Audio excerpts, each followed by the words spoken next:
Isso, vamos abrir nossa entrevista com Leonel Oliveira Matos, analista de inteligência de mercado da StoneX. Seja muito bem-vindo, Leonel. Obrigada pela sua participação. Bom dia. Vou começar te perguntando sobre a Bolsa. Em termos, grosso modo, que justifica esse movimento de alta, né? 9 altas consecutivas, pela primeira vez acima dos 150 mil pontos. E esse patamar é sustentável? Quer dizer, a Bolsa está barata, ainda tem espaço para ganhar mais? Bom dia, obrigado pela oportunidade. É uma excelente questão. A gente tem visto realmente a Bolsa Brasileira acumular ganhos de 25% no ano, e é bom a gente dividir que existem fatores nacionais e fatores internacionais para esses ganhos da nossa Bolsa.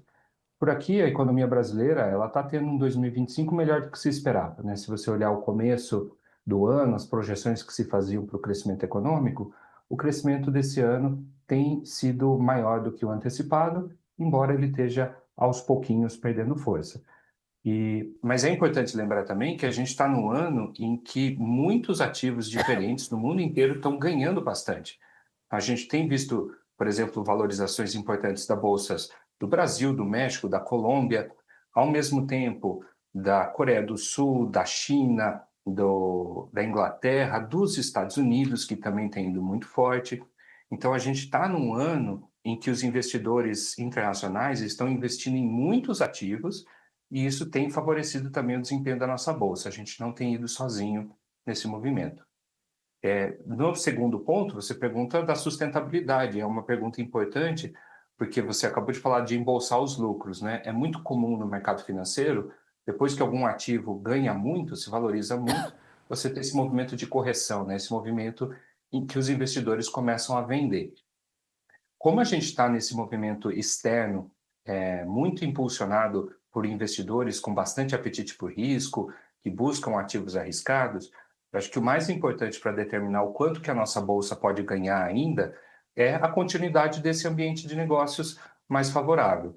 E isso está muito atrelado ao desempenho da economia dos Estados Unidos, que também tem superado bastante as expectativas. Vamos pegar nesse ponto aí dos Estados Unidos, porque o ano começou com muitas dúvidas, principalmente depois do tarifaço do Donald Trump em 2 de abril. Quer dizer, o presidente usa ordens executivas para fazer praticamente tudo. Aliás, cumpre lembrar que o governo atualmente enfrenta um shutdown que pode se tornar o mais longo da história, uma paralisação da máquina pública com dificuldades de pagar até coisas, quer dizer, muitas coisas básicas, salários dos funcionários, e ontem até teve uma controvérsia sobre os food stamps, que é um auxílio alimentação pago à população de baixa renda dos Estados Unidos. Porque, apesar de tudo isso, os investidores encaram esse momento como um bom momento da economia americana. Aquele receio, aquele medo, aquele temor inicial com a volatilidade do Donald Trump, sempre muito ciclotímico, né, cheio de altos e baixos, já passou? Foi superado? Essa pergunta é muito boa. De fato, o governo Trump começou em janeiro desse ano e ele implantou muitas mudanças importantes ao mesmo tempo. Desde a questão das tarifas de importação, né, política comercial, imigração nos Estados Unidos, diplomacia, regulamentação dos negócios, um novo orçamento, foram várias mudanças sendo feitas ao mesmo tempo. E, como você bem mencionou, ele fez isso por atos do executivo, né? Ou seja, é como se fosse uma medida provisória aqui do Brasil. Então, foi o executivo que decidiu, não foi uma mudança da lei. Lá no primeiro semestre, abril, maio, junho, existia muita dúvida sobre como que isso ia acontecer, como que seriam, por exemplo, as tarifas no fim do ano, em 2026, quais impactos isso teria na economia, e os investidores estavam muito receosos. Eles tinham medo que, ao mesmo tempo, a economia americana pudesse desacelerar, né, estagnar, e a inflação pudesse voltar a crescer no país. Agora, a incerteza não sumiu, ela ainda continua porque, como depende do ato do executivo, o executivo pode mudar de opinião um dia para o outro, pode surgir um novo acordo, ele vai lá e muda o que estava escrito antes, então ainda existe a incerteza. Mas os investidores já têm uma boa ideia do que o governo Trump deseja. Né? Com quase 10 meses de governo, a gente sabe, ele quer atuar mais ou menos dessa forma nas tarifas, ele quer atuar mais ou menos dessa forma na imigração. Então, o nível de dúvidas sobre o que pode acontecer diminuiu. A incerteza não sumiu, mas a dúvida continua. E a economia americana teve um desempenho assim muito melhor do que se esperava. O crescimento econômico desacelerou muito pouco, né, praticamente manteve a tendência do ano passado, E a inflação, ela não caiu, mas ela também não voltou a subir. Ela ficou estacionada lá na casa dos 3% anuais. E aí os investidores se surpreenderam, a gente fala da resiliência, né? Se surpreenderam com a capacidade da economia americana de suportar essas mudanças, esses choques, e continuar tendo um bom desempenho. E aí cresceu o apetite por riscos, porque eles falam, puxa, se nem todas essas mudanças para o crescimento americano, então esse crescimento vai ter muito fôlego e todo mundo saiu investindo. E aí acabou criando esse ambiente de otimismo internacional. Sabe, parece que você está descrevendo um processo que assim, a gente andou para voltar para onde estávamos no ano passado, né? Tipo, para as mesmas perspectivas. Talvez É, até tivesse melhor, porque talvez se já tivesse aberto uma janela aí para o Banco Central certamente reduzir juros, se não fosse toda essa tarifácia do Donald Trump, não teria todo esse temor da inflação, certamente a gente estaria mais adiantado nessa redução da curva de juros, economia provavelmente crescendo mais, né, ainda com emprego, sem ter essa dúvida do Fed. Mas, enfim, eu acho que esse não é nem um ponto crucial da nossa conversa. Vamos voltar o nosso olhar aqui para o Brasil. Então, se o Ibovespa chegou aos 150 mil pontos, tem como escalar mais ainda, no sentido... Qual a sua previsão? Essa bolsa pode chegar a quanto no final do ano, no início do ano que vem? Como é que você vê essa trajetória do Ibovespa? E você fez um comentário interessante enquanto a gente estava fora do ar, é que tudo está subindo, menos as commodities. Eu também quero te ouvir sobre isso. lógico. Então, eu não vou arriscar um valor até onde a bolsa pode subir, mas ela tem como continuar subindo, até porque eu não gosto muito de usar jargão, mas a gente fala às vezes que a bolsa brasileira ainda está barata, né? Ou seja, se a gente compara com a bolsa americana, tudo que ela subiu, com as bolsas europeias, tudo que elas subiram, em termos das moedas deles, né, em termos do euro, em termos do dólar, a nossa bolsa ainda tem valores muito baixos. Então, para o investidor internacional que está querendo diversificar, os ativos brasileiros se mostram uma boa opção. Então, eu acredito que sim, nesse cenário mais otimista dos investidores em relação à economia dos Estados Unidos, é bem provável que a gente veja esse crescimento se continuar, né, perpetuar por mais algumas semanas, meses, enquanto esse cenário durar. A questão que eu comentei, né, esse é um ano realmente em que muitos ativos estão ganhando, tirando o dólar, né, se você olhar as moedas do Brasil, dos Estados, moeda do Brasil, da União Europeia, do Japão, da China, do México, Coreia do Sul, todo mundo ganhando, as bolsas, mesmas coisas, ouro, prata, tendo ralis importantes. Os únicos que não têm acompanhado tanto assim é o que a gente chama de commodities, né, aqueles produtos de atacado sem marcas, comercializados em bolsas internacionais.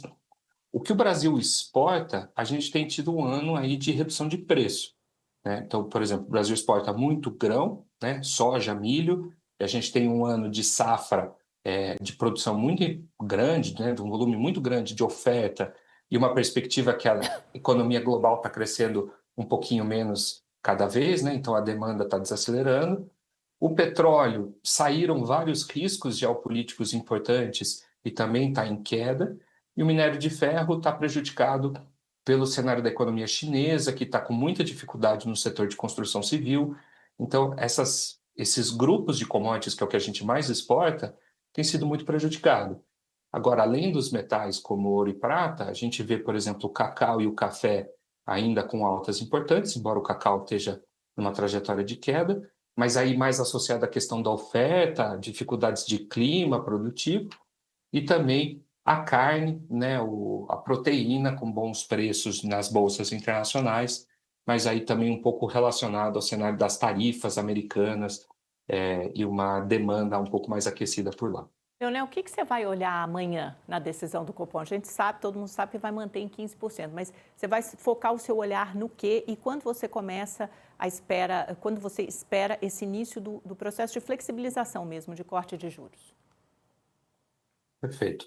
O Copom, né, e o Banco Central como um todo, eles têm feito um trabalho muito bom, muito consistente de comunicar para os investidores o que eles estão fazendo e como eles estão fazendo. Então, o Banco Central, já desde o começo do ano, tem sido muito firme em falar que não pretende retomar um processo de corte de juros tão cedo, né? Ele fala que vai manter as taxas de juros elevadas por um período prolongado. E, basicamente, poucos apostam na possibilidade de um corte de juros ainda esse ano.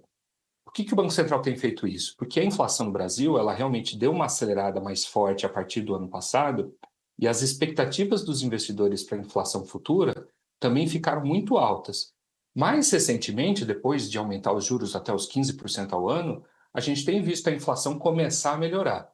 Mas o Banco Central tem sido muito firme em falar que ainda é cedo para avaliar se a inflação realmente está numa dinâmica mais estável e que ele pretende manter esses juros mais elevados.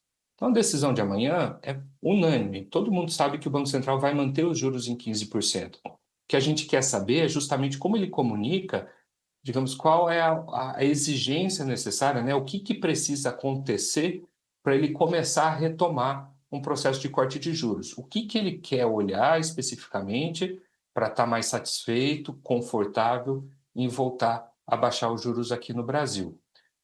De uma maneira geral, eu diria que talvez o corte até em janeiro seja pouco provável. Parece um cenário em que realmente o Banco Central volta a cortar juros a partir de março. Mas as apostas têm ficado entre janeiro e março, né? Depende muito da visão de cada analista.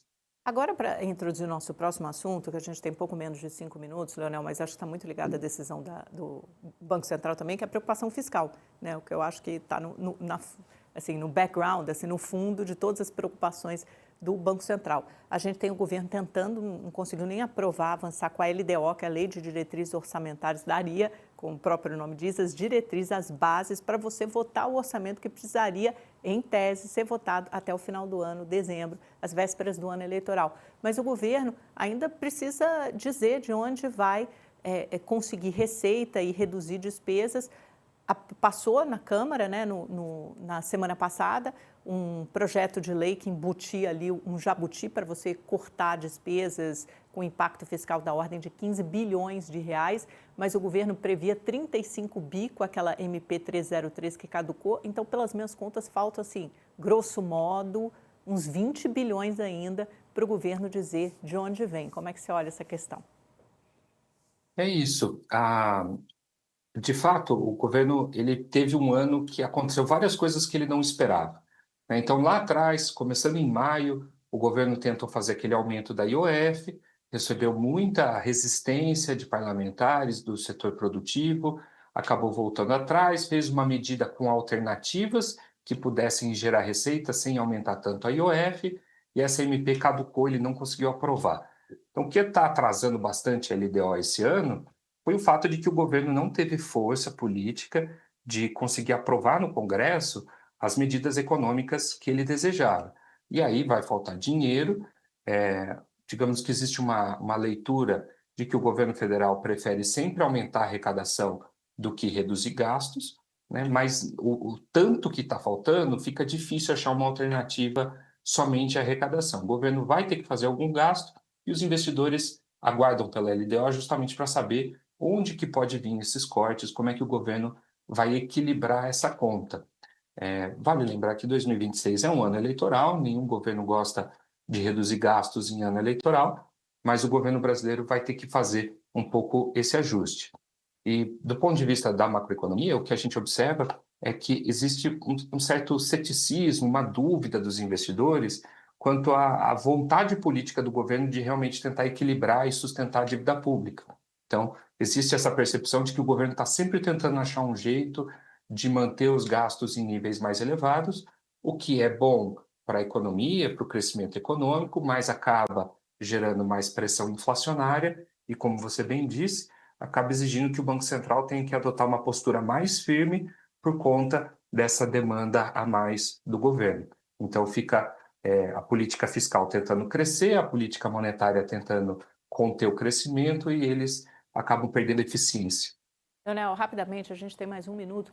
Eu lembro que quase um ano, né? Vai completar um ano em que o mercado todo esperava pela apresentação de um pacote de ajuste fiscal. Fernando Haddad entregou esse ajuste, foi menor do que o mercado imaginava. A gente teve uma escalada do dólar, queda da bolsa, o dólar subiu para mais de R$6,20, chegou a 6,20. Né? Você vê algum movimento parecido acontecendo este ano por conta da preocupação com ajuste fiscal ou não? Ou estamos em outro momento? Eu diria que estamos em outro momento, né? É sempre difícil, eu não sei o que o governo pretende comunicar daqui para frente, mas eu acho que o governo federal aprendeu um pouco com os erros do ano passado. O grande problema do ano passado foi eles quererem misturar, numa mesma divulgação, corte de gastos com isenção de impostos. Na época era a proposta da isenção do imposto de renda. Então, eu acho que o governo aprendeu que é melhor separar a comunicação desses projetos para tentar não causar incerteza, insegurança entre os investidores. Então, eu acredito que a gente vai ter um pouco mais de estabilidade nesse final de ano.